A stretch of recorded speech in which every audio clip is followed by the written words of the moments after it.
This is not a medical crisis. It is evolution in real time. And it is happening on the battlefield we built. If you want to see it with your eyes, look at this experiment. Researchers built a giant Petri dish like an obstacle course.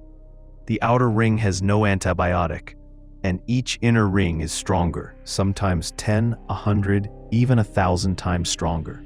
Bacteria grow freely at the edges, and then they hit an invisible wall. Most of them stop there, because they cannot survive the next layer. Then, by chance, a mutation appears that can survive. Its descendants expand forward until they hit the next wall, and then they break through again. In less than 2 weeks, the dish is conquered. This is the core rule behind superbugs. Antibiotics do not create resistance on purpose, but they do create selection pressure.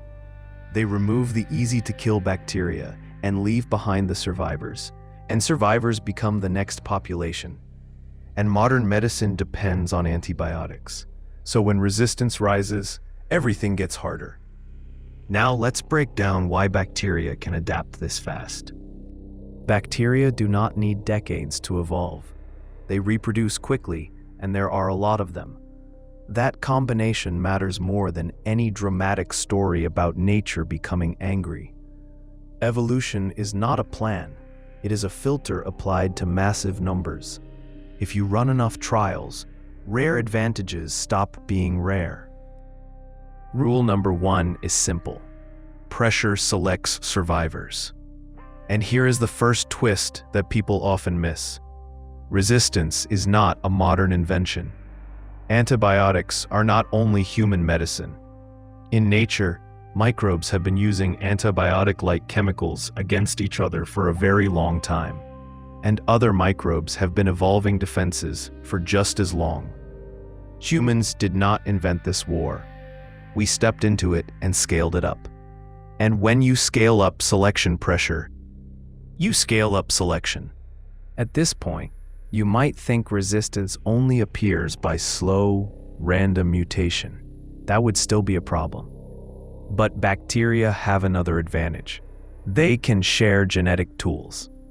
Sometimes evolution is copying with mistakes, but sometimes it is copying with imports. Many resistance genes sit on small circular DNA molecules called plasmids. You can think of a plasmid as a portable module, a piece of code that carries a capability. Bacteria can pass these modules to each other, and suddenly a harmless microbe can donate a resistance trait to a dangerous one. Rule number 2 is the unfair one. Genes travel. This changes the shape of the problem.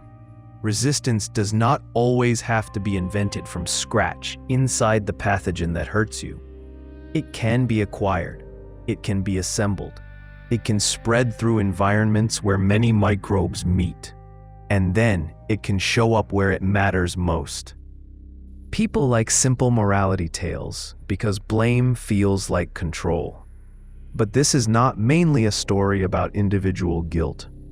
This is a story about incentives created by environments. If antibiotics are present often enough, resistance becomes valuable often enough, and evolution keeps paying for it. To be clear, antibiotics are one of the greatest tools medicine ever discovered, and they save lives. The problem is exposure without necessity, exposure without precision, and exposure at massive scale. When antibiotics are used broadly, bacteria get more opportunities to be tested. And selection does what it always does. If you keep these 3 ideas in your head, you can predict almost everything that follows.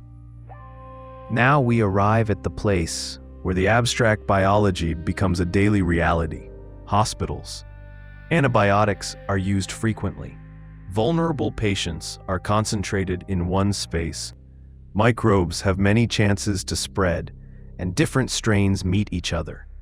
If the Petri dish was an obstacle course, a hospital can become the same kind of course, just with far higher stakes. Rule number 3 is about scale. Environments can amplify both pressure and spread. Here is why this matters beyond a headline. A huge amount of modern medicine assumes that infections remain controllable.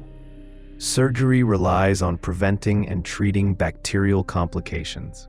Intensive care depends on keeping opportunistic infections in check. Cancer therapy and transplants often weaken immune defenses, which makes effective antibiotics a safety net. When that net fails more often, procedures that look routine become riskier and recoveries become harder.